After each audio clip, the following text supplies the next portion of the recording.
All right, sometimes we'll have patients come in that are doing a running eval, which is where they work with Casey to go over gait and make sure they're running correctly. And so it's important that we make sure the treadmill is on well before the patient gets there, just so that they're not waiting for it to warm up or anything.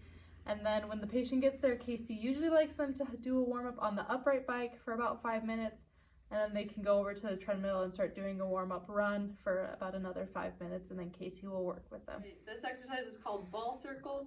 So you'll have the patient stand on the affected leg, and they're just gonna move the ball around in circles going all the way around.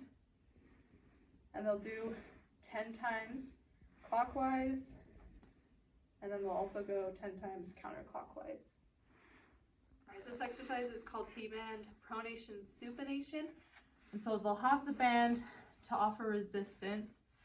The first way, the aid will be holding it kind of at an angle this way, and the patient will bring their foot up and over to the side in one motion, like this. And then the other direction, the band will be held kind of at an angle this way, and they'll be bringing it down and scooping in.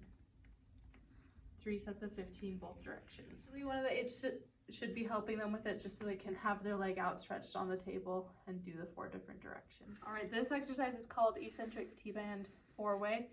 So it's like the T-Band 4-way that you learned in in the entry level.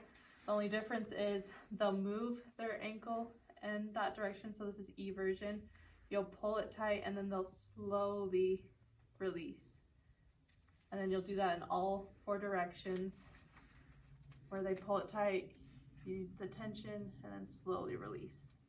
So this is kind of an evaluation, but also it can be used as an exercise or a test. So what you're doing is you're having a patient start at a certain spot. So you mark that right here where the front of their toe is. And then the objective is for them to jump as far as they can while only using that leg. So if it were a single leg hop, I won't jump as far as I can just to show you, but I would hop as far as I can, land, and hop again, and land, and you would measure from where they reach their toe.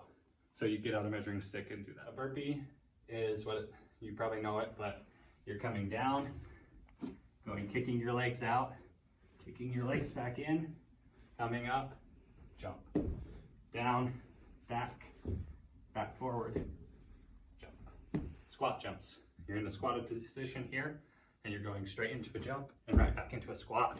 You want to be careful to have them not land too far forward on their knees, so make sure they're really sitting back like they're sitting into a chair. So cone jumps can be side to side, forward, back, again 2 feet or 1 feet, and you can either go for height or for speed.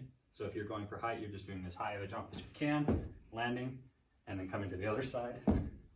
Sometimes the therapist may indicate for them to do like a small hop, so you can do like a quick hop and then over. Same thing front to back, over and back, and then with one leg. Okay, so when you have a square drill, you can either have tape on the floor, or I just put some straps down to use.